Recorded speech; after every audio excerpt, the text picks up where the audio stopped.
Преди малко прочетох тук нещо от Алекс Хормози, което ме накара да се замисля колко много хора вибрират на грешната чистота. И постоянно нещо не им е наред. Постоянно някой друг им е виновен. И Алекс Хормози, това, което беше публикувал, сентенцията му е с две думи следното нещо. Спрете да се оплаквате, че нещата не ви случват толкова бързо, колкото на вас ви се иска. Причината да не ви случва толкова бързо, колкото на вас ви се иска е защото си мислите, че сте по-добри, отколкото всъщност сте. И имате да се развивате. Имате още много хляб да ядете, за да започнат да ви се случват по-бързо нещата.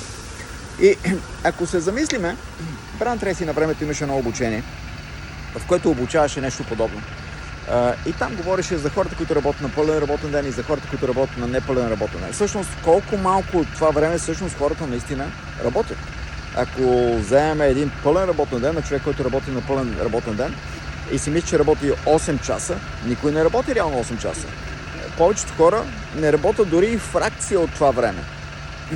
Фракция е все едно 10% от това време. Не работят. И в мрежовият маркетинг какво означава всъщност да работиш? Да работиш означава, ако погледнем времето, за което ни се заплащат. Времето, за което ни се заплаща, не е да правим маркетинг. Маркетинга е част от бизнеса, но не е това, за което ни се заплаща. Заплаща ни се да презентираме и да обучаваме. Тоест да презентираме, за да може да селектираме хората, които се интересуват от това, което имаме и хората, които не се интересуват. Кои са за и като са за какво са за? Да бъдат клиенти или да бъдат партньори и тези, които не са за. Сега в момента времето не е вярното време за тях. Да обучаваме. Да обучаваме кого? Да обучаваме партньорите си, които искат да се развиват и да имат бизнес, не просто да бъдат консуматори.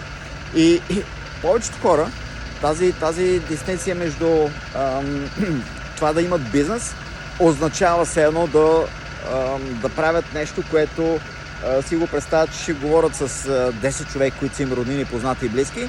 Тези 10 човека ще кажат да и те ще имат бизнес, но това не е бизнес. Реалността за всеки е следната.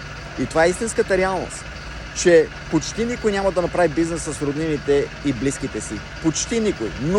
Нула. Истинският бизнес започва, когато излезеш от зоната си на комфорт и започнеш да имаш бизнес с хората, които не познаваш. С тази селекция, защото ти търсиш хората, които търсят теб.